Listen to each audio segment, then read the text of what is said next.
मत सोचना कि जिंदगी की गाड़ी अगर पटरी पर आ जाए तो इम्तिहानों का सिलसिला रुक जाएगा।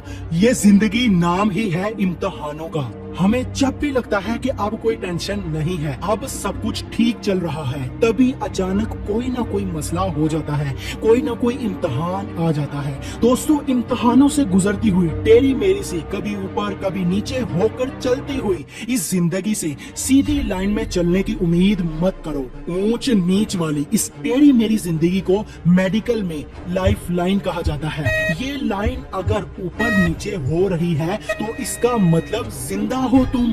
तो इसीलिए दोस्तों, इस टेढ़ी मेढ़ी सी कभी खुशी और कभी गम वाली जिंदगी में कभी उदास होकर मत बैठ जाना। दोस्तों, कभी फायदा कभी नुकसान, कभी खुशी कभी गम, कभी प्यार कभी धोखा, कभी कामयाबी कभी नाकामी, अमीर हो या गरीब, अप डाउन तो हम सब की जिंदगी में होता है।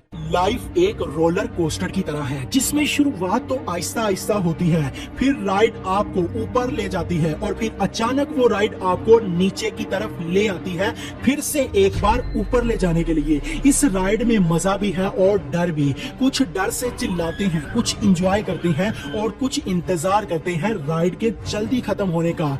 ऐसी ही है जिंदगी। ये जिंदगी भी हमें नीचे ले आती है ताकि दोबारा ऊपर ले जा सके। दोस्तों, जिंदगी के इस अप एंड डाउन को कोई नहीं बदल सकता, लेकिन एक चीज आप बदल सकते हैं, वो है इस अप डाउन को देखने का नजरिया। जिंदगी को कुछ बुरे पल, कुछ बुरे हालात के लिहाज से मत देखो, बल्कि ये नजरिया अपनाओ कि बदलाव बहुत जरूरी है। चाहे फिर वो बदलाव जिंदगी में हो, इस कायनात में हो या फिर हमारे जिस्म में, सब कुछ एक सीधी लाइन की तरह नहीं चलता। ना ही हमेशा के लिए सुकून मिल सकता है और ना ही हमेशा के लिए गम। बदलाव इनमें आता रहेगा, इम्तिहान तो आते रहेंगे, हमें आगे बढ़ते रहना है, सब कुछ फेस करना होगा, रुकना नहीं है। चलते रहने से ही कामयाबी मिलती है, रुका हुआ तो पानी भी बेकार हो जाता है।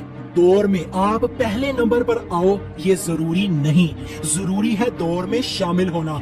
जिंदगी सिलसिला है इम्तिहानों का, ना डर ना वक्त कोई बहानों का। दोस्तों, जो आदमी एक ही मामूल पर चलेगा, यकसानियत से रहेगा, वो लाजमन उकता जाएगा। इंसानी नफ्स यकसानियत से उकता जाता है। इसीलिए तो अल्लाह ताला ने कायनात के जर्रे जर्रे में बदलाव रखा है। जैसे दिन है तो रात है, अल्लाह चाहता तो बस दिन ही रख सकता था, ये रात ना होती, यानी ये बदलाव ना होता। लेकिन दोस्तों, बदलाव जरूरी है और ये बदलाव भी हमारे फायदे के लिए ही है, ये हमारे लिए नेमत है। दोस्तों, जितना मर्जी पसंदीदा खाना हो वो हम रोज हरगिज नहीं खा सकते, हम उगता जाएंगे। इसी तरह हम हमेशा खुशी में भी नहीं रह सकते, इसके बदलाव में आता है गम। जैसे दिन के बाद आती है रात और फिर से एक लम्हा गुजरने के बाद बदलाव आ जाता है, जैसे रात के बाद दिन, और हम फिर खुश हो जाते हैं। दोस्तों, अपने वक्त को तकसीम करें, कुछ इबादत के लिए, कुछ स्टडी के लिए, कुछ वर्जिश के लिए, कुछ लोगों से मिलने के लिए और कुछ तफरीह के लिए। इस तरह मिजाज में एक शौक पैदा होगा, नए आइडियाज आएंगे। खुशी में इंजॉय करें, दूसरों को भी खुश करें और गम में परेशान होकर मत बैठ जाएं, बल्कि ये नजरिया अपनाएं, ये सोचें कि ये गम भी खुशी की तरह जरूरी है। ये एक बदलाव है जैसे कि बाकी दूसरी चीजों में है। उम्मीद है इस नजरिया से आप गम में कभी नहीं घबराएंगे।